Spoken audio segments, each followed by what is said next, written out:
लो जयकारा बोल मेरे श्री गुरु महाराज की जय। सभी गुरुमुख प्रेमियों से सप्रेम जय सच्चिदानंद। वंदो चरण सरोज गुरु मुद मंगल आगार। जेहि सेवत नर होत हैं भव सागर से पार। गुरु जी के सुमिरन मात्र से नाशत विघ्न अनंत। तासे सर्वारंभ में ध्यावत हैं सब संत। अनेकों बार हमने सत्संग सुना, अनेक बार दर्शन किए, अनेक बार सेवा का भी लाभ प्राप्त किया। सत्संग में आना जाना लगा रहा है। अक्सर हम सुनते भी हैं और कहते भी हैं। हम भी कहते हैं कि मैं 50 साल से सत्संग सुन रहा हूँ, सुन रही हूँ। 50 साल से दर्शन करने जा रहा हूँ, जा रही हूँ। भाव कहने का यह है कि अनेक बार, सैकड़ों बार अगर इंसान सत्संग में जाए, सत्संग सुने, लेकिन उसका ये जवाब हो कि अभी भी मुझे कुछ लाभ नहीं है। और सत्संग में ये उच्चारण होता है कि मन का जब दर्पण, मन का शीशा जब साफ होता है तो अंदर ही अंदर प्रकाश होता है, परमात्मा का दीदार होता है, आत्मा का साक्षात्कार होता है। अनेक प्रकार की ऐसी वाणियां हमने सुनी होगी, ग्रंथों में भी वर्णन है। निचोड़ एक ही है कि जब मन साफ हो जाता है तो फिर प्रकाश ही प्रकाश हो जाता है। लेकिन शायद पूर्ण तौर से हम ये न कह सकें कि हम इतनी बार सत्संग में गए तो भी हमें तो अपने अंदर प्रकाश देखने को मिला नहीं। अक्सर ये शिकवा शिकायत भी रहती है। एक दूसरे से वार्तालाप करते हुए, कोई भक्ति की चर्चा करते हुए अक्सर देखा गया है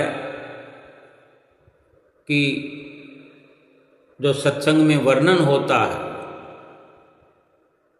सत्संग में ये भी वर्णन होता है कि गुण ग्राही हमें बनना चाहिए। सत्संग में अनेक बार अलग अलग तरह से अलग अलग व्याख्या करते हुए, चाहे कहीं कोई रामायण का वर्णन हो रहा हो और हम श्रवण कर रहे हों, एक बार, 2-4 बार, 10-20 बार, 50 बार, या किसी और मद् भागवत गीता हो या कोई और वेद हो, शास्त्र हो, अक्सर ये प्रसंग सुनने में आता है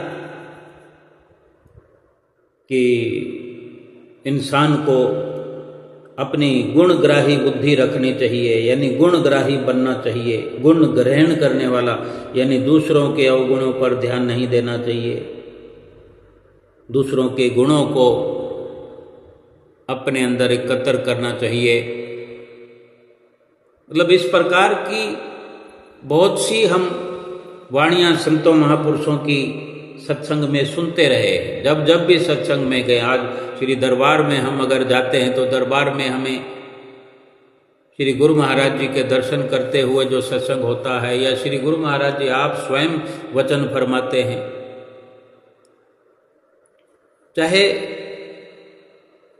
सार रूप में कुछ चंद वचन ही फरमाया फरमाए गए हों, तो हम निचोड़ यही निकाल सकते हैं कि यही वचन श्री गुरु महाराज जी फरमाते हैं कि चाहे जो कुछ करो, संसार के कार्य व्यवहार करते हुए दरबार के नित्य नियम निभाओ, सुमरन करो, आरती पूजा करो, सेवा करो, सत्संग में रहो, सत्संग के दायरे में रहो, जो भी वचन पढ़ो या सुनो उनको हृदय में धारण करो, उन पर अमल करो। अब अगर हम विचार करें, अपने आप से पूछें, अपने अंदर झाती मारें, कितना अमल करते होंगे हम, कितनी सेवा करते होंगे, कितना दर्शन करके हम दर्शन को, सतगुरु के दीदार को अपने हृदय के मंदिर में बसाते होंगे, सुमरन कितना करते होंगे, कितना कहा जाता है, कितना हम करते होंगे। अपने आप इसका जवाब भी मिल जाएगा। इस पर एक दृष्टांत है, भगत सुथरा जी का।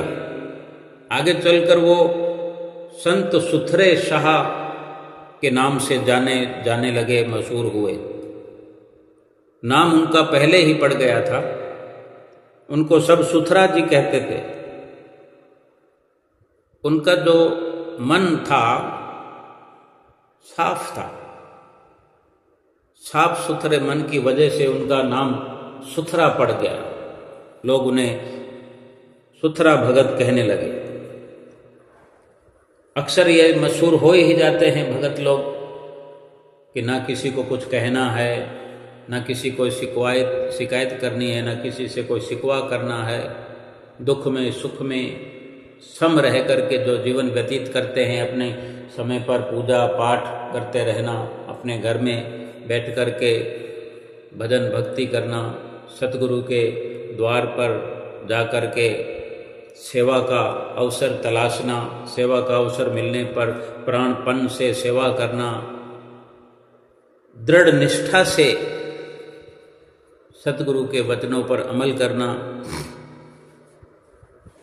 और इस प्रकार जो सच्चे मन से सेवा करता है तो उसका सच्चा मन प्रदर्शित हो जाता है। जो सच्चे दिल से भक्ति करता है वो ये भावना नहीं रखता कि मुझे सब पसंद करने लगे, या मुझे भक्त कहने लगे, या मेरी महिमा फैलने लगे, मुझे दूर दूर तक लोग जानने लगे। वो नहीं चाहता। लेकिन सतगुरु के चरणों की पावन भक्ति करने पर, उनके वचनों पर अमल करने पर, उनके हुक्म को बजा लाने पर सतगुरु को ये गवारा नहीं कि वो अपने भक्त की जो महिमा है उसको आकाश की बुलंदियों तक ना पहुंचा दे। वर्णन भी आता है कि भक्ति करे पताल में, प्रकट होए आकाश, कहे कबीर तिहूं लोक में छुपे ना हरि का दास। परम संत कबीर साहब जी कहते हैं कि चाहे सच्चे मन से भक्ति करने वाला पाताल के अंदर छुपा बैठा हो, भगवान का भजन करता हो, नाम का सुमरन करता हो, सेवा करता हो, सत्संग के दायरे में रहता हो, उसकी भक्ति आकाश में प्रकट होती है। आकाश की बुलंदियों को उसकी भक्ति छूने लगती है। तीनों लोकों में भगवान का दासन दास, सतगुरु का सेवक छुपने पर भी छुपा रह नहीं सकता। भक्ति की ये तासीर है कि जब भक्ति प्रकट होने को आती है तो देशों विदेशों तक तो क्या तीनों लोकों में फैल जाती है। ऐसा ही ये कुछ दृष्टांत है भगत सुथरा जी का कि वो अपने सतगुरु, अपने इष्ट देव का जो सानिध्य ग्रहण कर चुके थे, तो अपने सतगुरु के वचनों को ही मुख्य रूप से पालना में लाते हुए जीवन व्यतीत करते थे। किसी की परवाह नहीं करते, किसी की ओर विचार नहीं करते, कुछ देखते नहीं, कुछ समझने की कोशिश नहीं करते कि कौन क्या कर रहा है। उन्हें किसी से कोई सरोकार नहीं है। दुनिया की भीड़ से अगर वो चले जा रहे हैं, भीड़ के बीच में चले जा रहे हैं, या सत्संग में सतगुरु के उनके हजारों की तादाद में अगर शिष्य बैठे हों, तो उन्हें कोई सरोकार नहीं कि कोई क्या कर रहा है, कोई किस प्रकार सत्संग को सुन रहा है, कोई कहाँ देख रहा है, या कोई क्या सोचता होगा, क्या विचार करता होगा। वो जो कुछ भी करते हैं केवल उन्हें यही समझ में आता है कि मैंने अपने सतगुरु के वचनों की अक्षर अक्षर पालना करनी है, बस नित्य नियम पूरे करने हैं। आज भी हम अगर श्री परमहंसों के अनुयायी हैं तो हमारे लिए भी ये नियम बनता है। पहला नियम ही यही है सत्संग में। सत्संग के दायरे में तभी रह पाएंगे। सत्संग की हम बात करते हैं, सत्संग की बात हम सुनते हैं। सत्य का संग तभी हो पाएगा जब हम सत्य के अलावा फिजूल की बातों पर ध्यान ही नहीं देंगे कि कौन क्या कर रहा है। लेकिन अक्सर क्या होता है, हम जाते हैं, कुटिया पर जाएं या आनंदपुर जाएं, प्रयाग धाम जाएं, श्री गुरु महाराज जी के दर्शन कर रहे हैं, लेकिन ध्यान हमारा इधर उधर हम भटकाते रहते हैं। ध्यान न भी भटकता हो, ध्यान जुड़ने के लिए तैयार है, मन लगने के लिए तैयार है, लेकिन आदतन हम क्या करते हैं, कभी देखते हैं कि कैसे सत्संग बोल रहे हैं, कहाँ गलती कर रहे हैं, भजन कोई कैसे बोल रहा है, भजन बोलने वाला कहाँ देख रहा है, उसको ऐसा करना चाहिए, उसको वैसा करना चाहिए, लेकिन वो क्या बोल गया, सत्संग में क्या उच्चारण हो गया, उस पर हम ध्यान ही नहीं कर पाते। तो लाभ हो कैसे, दिल में दीदार हो कैसे, आत्मा का साक्षात्कार हो कैसे, किस प्रकार दिल का शीशा साफ होगा, हम विचार करें। हम ही को हमने देखना है, अपने आप को समझना है, दूसरे को समझाने का हमने ख्याल निकाल देना है। अभी का अभी लाभ शुरू हो जाएगा, आज का आज लाभ शुरू हो जाएगा, मन मस्त हो जाएगा। मस्त मलंग बन करके ये जीव नाचता फिरेगा। सतगुरु के वचनों पर दृढ़ता से पालन करते चले जाएं। भगत सुथरा जी इसी प्रकार वो अपने सतगुरु की सेवा में, उनकी आराधना में, उनके पूजन में, उनकी स्तुति में लगे रहते थे। और उनका नाम जो सुथरा जी हो गया, तो वास्तव में उनका मन सुथरा होने के कारण ही ये नाम पड़ा। जैसा नाम जैसा उनका काम। एक बार उनसे किसी और भगत जी ने कहा, अब भक्ति करने वाले भगत होते हैं, कोई किसी मंदिर में जाता है, कोई किसी मंदिर में जाता है, कोई गुरुद्वारे में जाता है, कोई सत्संग आश्रम में जाता है। कहीं भी जाओ, कहीं से भी सुनो, संतों की वाणियाँ, भगवान के वचन, भगवान कृष्ण के वचन मद् भागवत गीता में हों, भगवान श्री राम के वचन श्री रामायण में हों, और जितने भी ग्रंथ हैं, गुरुवाणी है, बाइबल है, उन वचनों का रिजल्ट तो यही निकल करके आता है कि जो हमें संत समझाना चाहते हैं। और समझाना क्या चाहते हैं? यही कि भजन भक्ति करके अगर जीवन सफल करना है तो जितना भी हम दूसरों से ध्यान हटा करके केवल सत्पुरुषों के वचनों पर ध्यान अंकित करेंगे, उन वचनों को अपने हृदय में बसाएंगे, उतना ही अधिक लाभ होगा। दूसरे दूसरे लोग क्या कर रहे हैं उनकी तरफ से अगर ध्यान हट जाएगा तो अपने ही भीतर में ध्यान जुड़ जाएगा। तो ऐसे ही किसी भगत ने, जो मंदिर में कथा सुनने जाया करते थे, तो वो भगत सुथरा जी से कहते हैं कि भगत जी, हम भी वेदों शास्त्रों की कथा सुनने जाते हैं, इतना समय हो गया, इतने साल हो गए, इतना समय देने पर भी अंदर हमें तो कोई प्रकाश दिखाई नहीं दिया, कोई हमारे अंदर उजाला नहीं हुआ।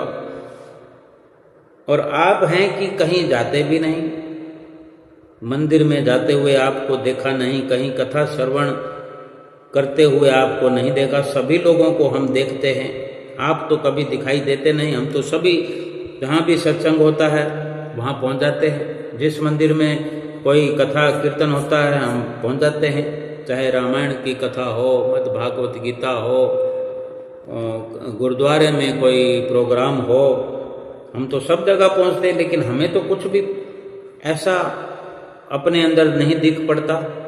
लेकिन आप घर बैठे ही कोई कथा सुने बिना, कोई सत्संग सुने बिना, घर बैठे ही कहते हो कि आत्मिक प्रकाश को देख लिया है। तो ये बात सुनकर भगत सुथरे जी ने कहा कि भाई, हम भी एक दिन वेद का प्रसंग, वेदों का, शास्त्रों का सत्संग सुन करके देख लेंगे, आपके साथ चल पड़ेंगे। और एक दिन भगत सुथरा जी उसी भगत के साथ चल पड़े जिस मंदिर में वेदों के श्लोक और गाथाओं का, सद्गुणों का व्याख्यान वहाँ पर पंडित जी बड़े सरल और मधुर वाणी में कर रहे थे, हमेशा करते थे। और वहाँ पर हमेशा ही हजारों भगत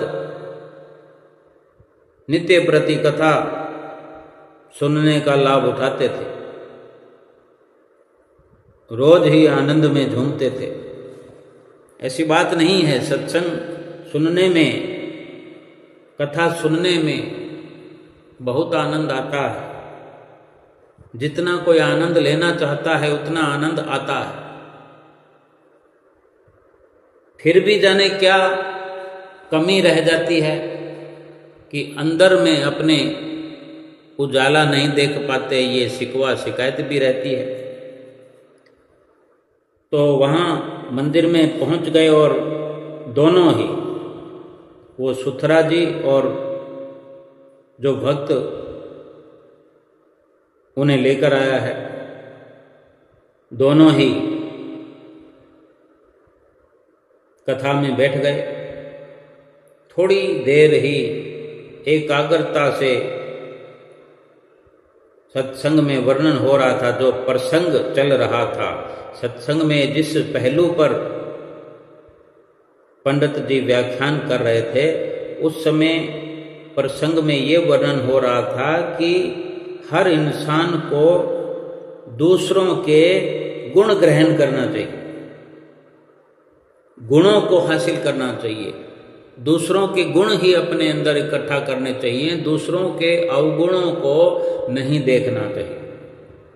दूसरों के अवगुणों को देखने से, दूसरों में कमियां देखने से मन मलिन हो जाता है।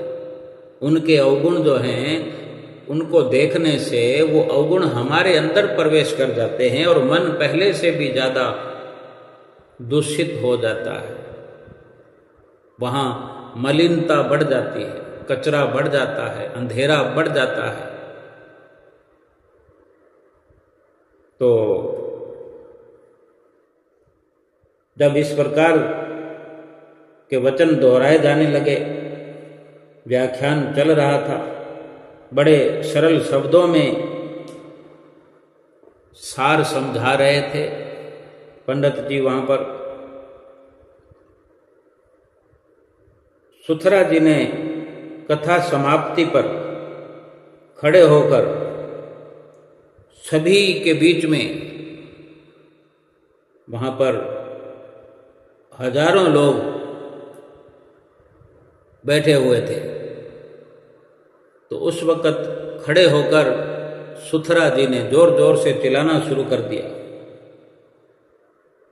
कि यहाँ पर जितने भी सत्संग सुनने आए हैं, कथा सुनने वाले आए हैं, जो कथा सुन रहे हैं इतनी देर से और रोज सुनने आते हैं, ये सब के सब मूर्ख हैं, अयोग्य हैं, नालायक हैं। इन्हें कथा सुनने से कभी कोई लाभ नहीं मिला। ये सब के सब अपना समय खराब कर रहे हैं। जब सत्संग का इन्हें कोई, कथा का इन्हें कोई लाभ ही नहीं हो रहा। जब से सुनने लगे तब से अब तक सुनते रहे, लेकिन वैसे के वैसे ही हैं ये लोग। कोई भी अपने अंदर कथा का लाभ प्राप्त नहीं कर पाया। इस प्रकार कई अपशब्द बोले।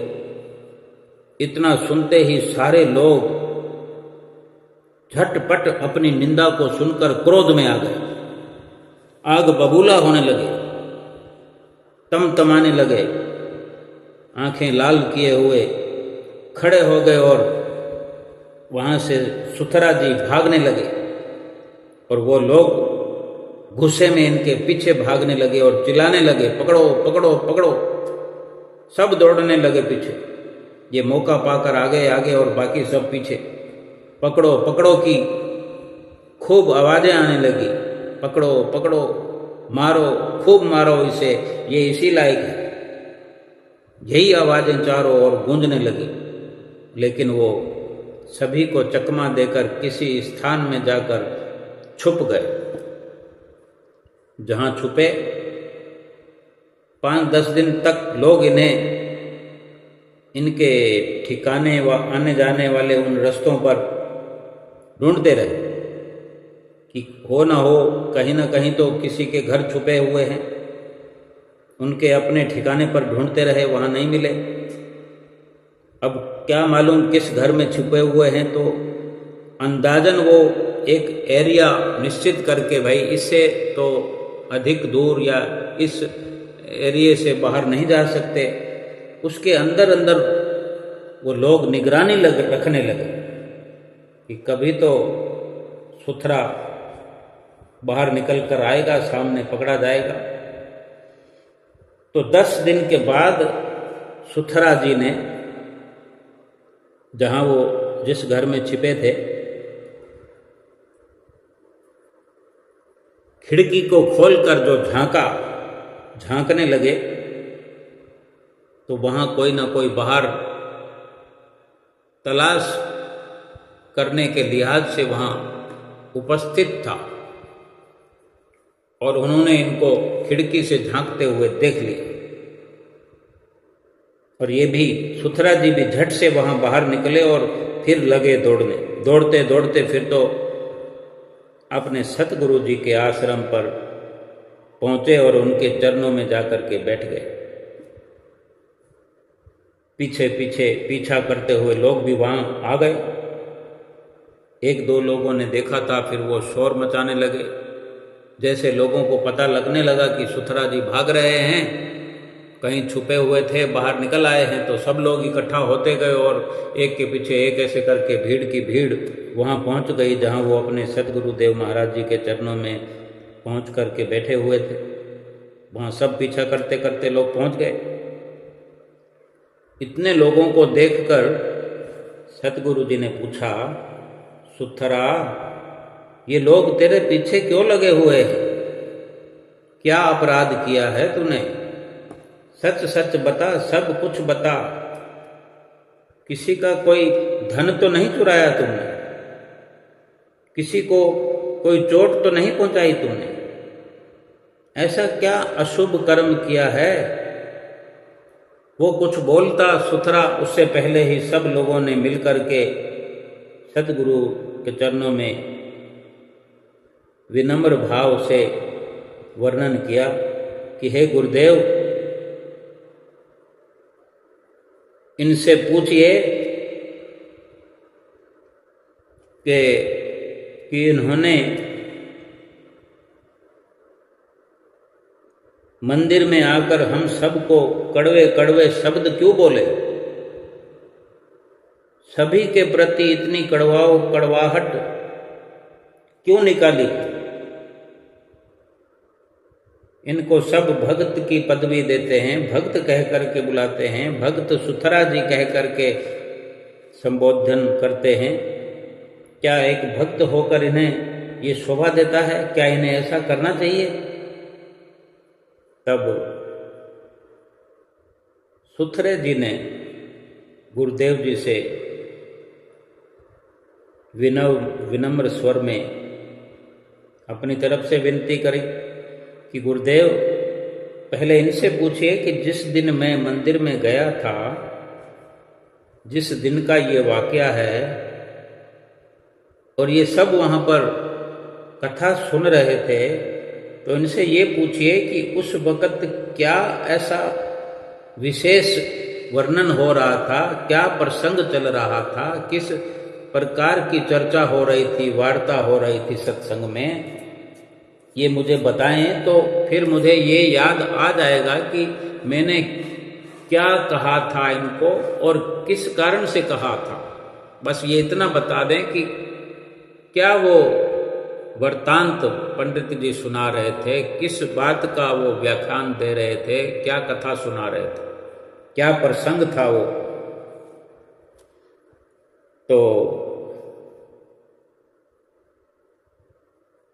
कथा का प्रसंग और श्लोक जो उस समय चल रहा था, वो बताने के लिए किसी के मुंह से कोई शब्द भी नहीं निकला।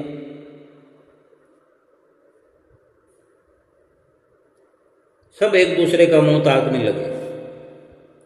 किसी को कुछ याद भी नहीं था कि सत्संग क्या हो रहा था, सत्संग में क्या वर्णन हो रहा था, पंडित जी क्या व्याख्यान दे रहे थे, किस प्रकार के सरल वचनों में क्या समझा रहे थे।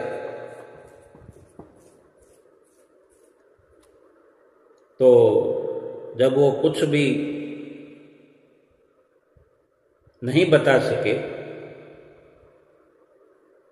और यही कहा उन लोगों ने कि महाराज, कथा श्लोक तो कुछ याद नहीं हमें कि किस प्रसंग पर कथा चल रही थी, क्या सत्संग हो रहा था, परंतु इन्होंने सबको अपशब्द कहे थे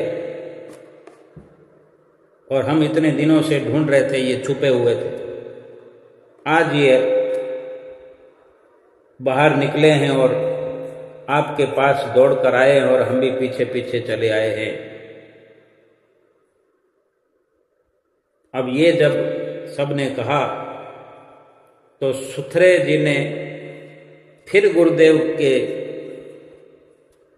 आगे विनती की कि गुरुदेव, अब आप ही बताइए कि दोषी ये हैं या मैं हूं कि 2 घंटे तक कथा प्रसंग रोज चलता है और ये सब के सब रोज कथा सुनने जाते हैं,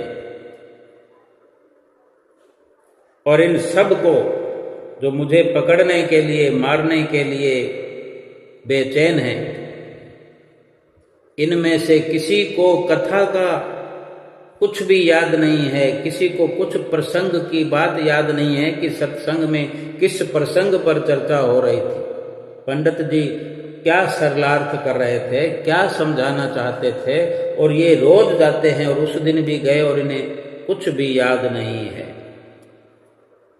और मैंने, सुथरे भगत ने कहा कि मैंने वहां पर उस दिन, पहले मैं नहीं जाता, मैं उसी दिन गया था, 1 मिनट के लिए जो मैंने कुछ कहा सत्संग की समाप्ति पर, 1 मिनट में जो मैंने दुर्वचन कहे, बेशक ये सही कह रहे हैं कि मैंने कड़वे वचन बोले, दुर्वचन कहे, इनको भला बुरा कहा, लेकिन 1 मिनट वाले वो दुर्वचन जो थे, इनको एक एक करके सारे शब्द याद है, बल्कि एक के अनेक बन करके याद है।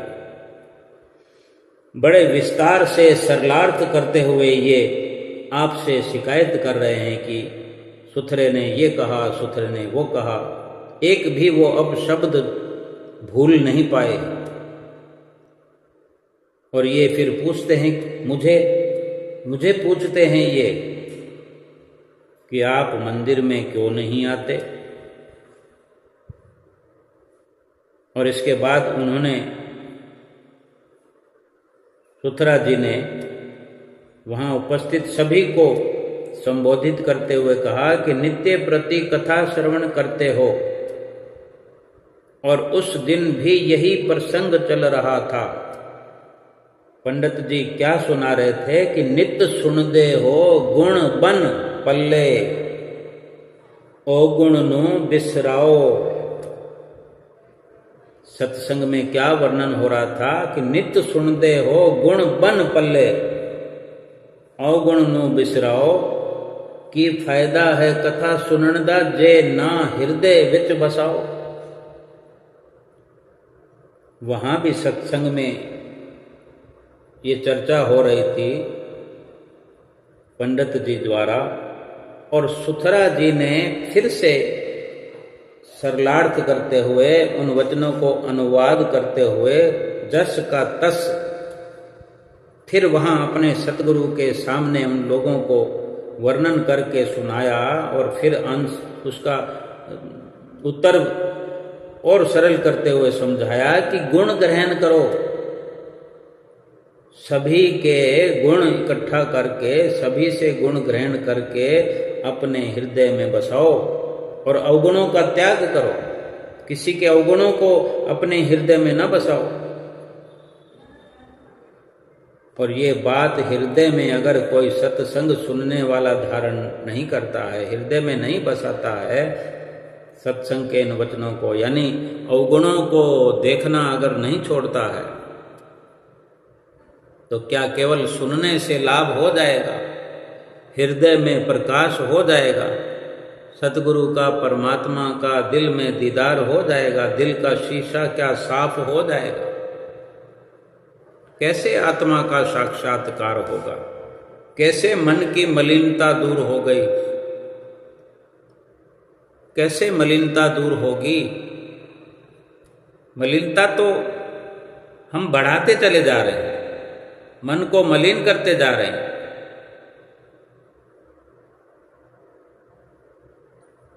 कोई भला कितना कुलीन परिवार से हो, कितना सुंदर हो और ज्ञानवान हो, लेकिन भगवान से प्रेम ही नहीं होगा, भगवान के वजूद में ध्यान ही नहीं जुड़ता होगा, तो फिर लाभ कैसे होगा? अति सुंदर कुलीन चतर मुख ज्ञानी धनवंत, मृतक कहिए नानका जह प्रीत नहीं भगवंत। गुरु नानक देव महाराज जी समझाते हैं कि कोई अति सुंदर हो,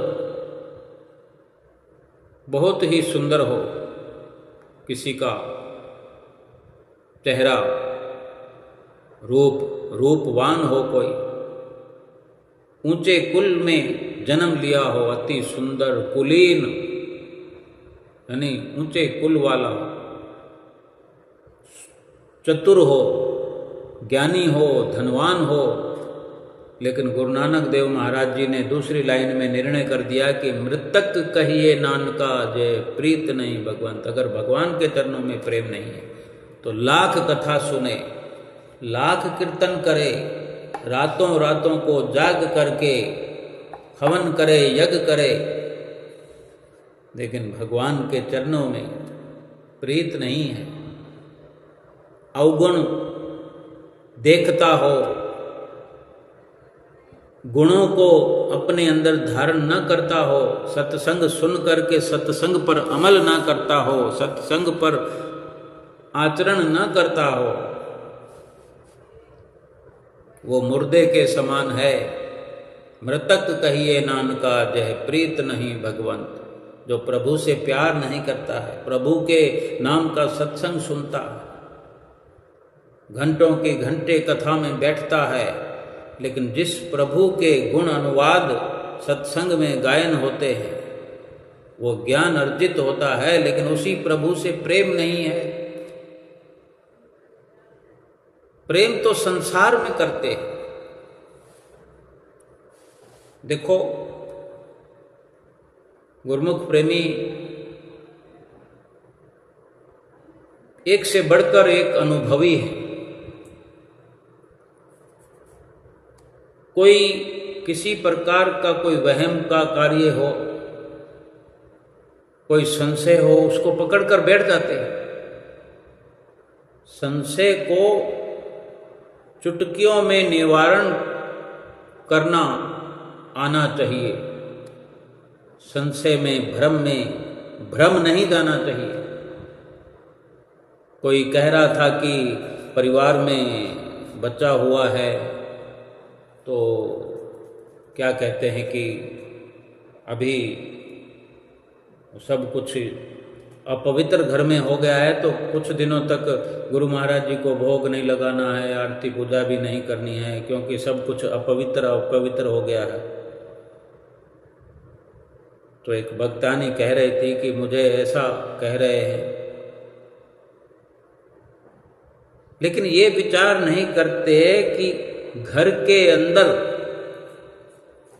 अगर कूड़ा है, करकट है, धूल है, एक दिन के लिए भी सफाई करना नहीं छोड़ते हो। माताएं बहनें तो बिल्कुल ही नहीं ये पसंद करती, बिल्कुल उन्हें गवारा नहीं कि किसी दिन भी वो अगर झाड़ू लगा दिया तो फिर पोछा भी जरूर लगाएंगे, डस्टिंग भी जरूर करेंगे, पूरी साफ सफाई चाहिए। लेकिन ये जो मन की मलिनता को दूर करने के लिए हमारे सतगुरुदेव महाराज जी ने 5 नियम बनाए हैं, इसको अगर छोड़ देंगे, पहले तो इनको करते हुए भी मलिनता दूर नहीं हो पा रही है, और जब अगर इनको करना छोड़ देंगे 5 दिनों तक, 10 दिनों तक अगर ना करेंगे तो मलिनता और बढ़ जाएगी। घर में अगर 5-10 दिन तक झाड़ू ना लगाएं, कैसा लगेगा? घर के अंदर जो लोग रहते हैं कैसे रह पाएंगे? 10 दिनों तक कपड़े ना धोएं, उन्हीं मैले कपड़ों को पहनकर ऑफिस में चले जाएं, उन्हीं मैले कपड़ों को पहनकर दुकान पर चले जाएं, नौकरी पर चले जाएं, उन्हीं कपड़ों को पहन करके किसी से मिलने जुलने चले जाएं, शादी ब्याह में चले जाएं। एक से बढ़कर एक साफ सफाई चाहिए हमें बाहर की। शरीर को साबुन से भी नहीं, शैम्पू से नहाना है। वो नया शैम्पू आया है, नया साबुन आया है। एक से बढ़कर एक आडंबर करते हैं कि शरीर को कितना साफ करेंगे। आज तक कितना शैम्पू लगा लिया, कितना साबुन लगा लिया। रिजल्ट तो यही है कि थोड़ा सा संशय हो गया, भ्रम हो गया, तो हम बहकने लगते हैं, पीछे जाने लगते हैं। शरीर को कितना चमका कर भी शरीर को कहाँ ले जा रहे हैं? देखें, हम इसको चमका चमका कर शरीर के अंदर झुर्रियां पड़ गई है, चेहरे के 12 बजने लगे। महापुरुष जो वचन फरमाते हैं, जो वाणियां पुकार पुकार कर कहती हैं, मन को मलिनता से बचाओ। मन पहले ही बहुत मलिन है। ये जो हमारे श्री गुरु महाराज जी ने इतनी अनुकंपा की है कि 5 नियमों की माला बना करके हमारी झोली में डाल दी है। 2 घंटे भजन अभ्यास जरूरी बता दिया है। वो सब जानते हैं। ये मन साफ करने का नुस्खा है। बड़ा बेशकीमती ये नुस्खा है, 5 नियमों की पालना करना और 2 घंटे भजन अभ्यास नित्य करना। और कहाँ हम वहमों में पड़ जाते हैं कि हमारा शरीर अपवित्र है, 4 दिन तक हमने ये मत्था नहीं टेकना, आरती नहीं करनी। भला कभी शरीर पवित्र हुआ है किसी का? ये शरीर तो वैसे ही रहना। शरीर का चीर फाड़ करके देखें तो पता लगे कि कितने किलो गंदगी पड़ी है इसमें। कहाँ हम बाहर से सफाई करते हैं, दिन में कितनी बार मल मूत्र का त्याग करते हैं, फिर भी क्या खत्म थोड़ी हो जाता है, अंदर तो भरा पड़ा है।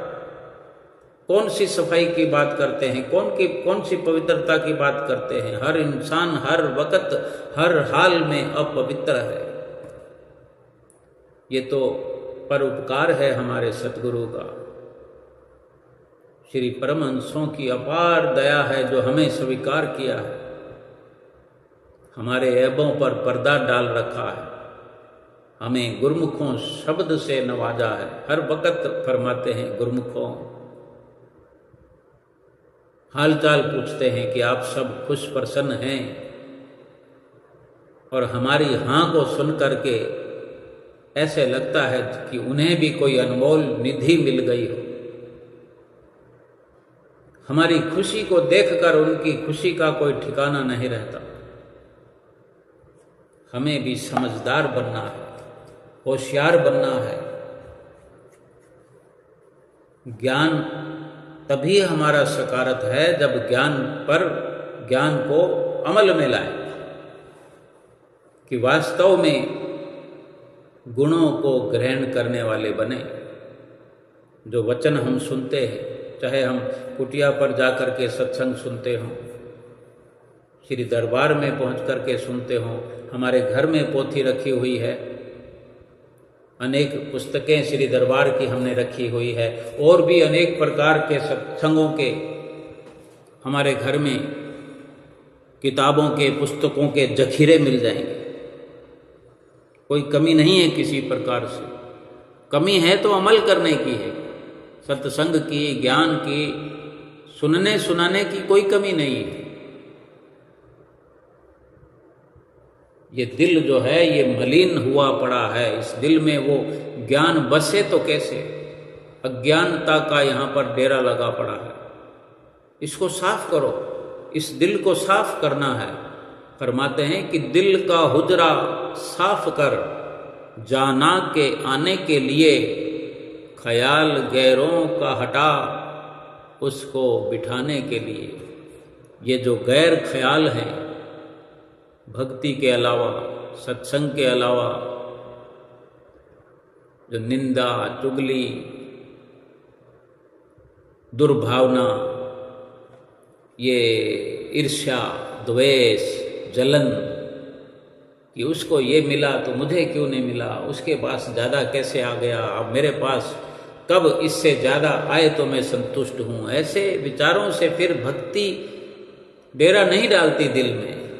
प्रभु सतगुरु दिल में आकर के नहीं दीदार देते, दर्शन नहीं देते, हृदय में आकर के विराजमान ही नहीं होते, जहाँ पर ऐसे विकारों का, अहंकारों का, काम, क्रोध, लोभ, मोह जैसे चोरों का बसेरा हो।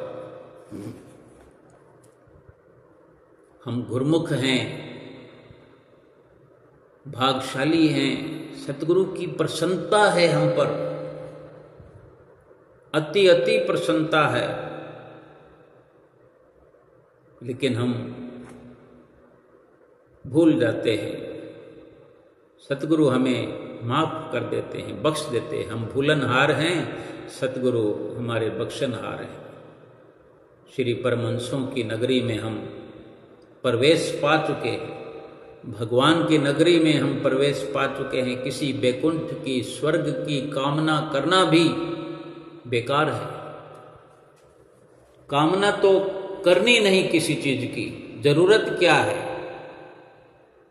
केवल सतगुरु के दीदार को दिल में बसाते चले जाएं, सतगुरु के सच्चे हार्दिक प्यार के सहारे जिंदगी व्यतीत करते चले जाएं। 5 नियम जो हमें नित्य प्रति करने के लिए वचन फरमाते हैं, 5 नियमों की पालना श्रद्धा से किए जाए, दिल से किए जाएं। 2 घंटे भजन अभ्यास को अनिवार्य समझते हुए सतगुरु का फरमान, सतगुरु की आज्ञा समझ करके सतगुरु की आज्ञा को निभाते हुए चले जाएं।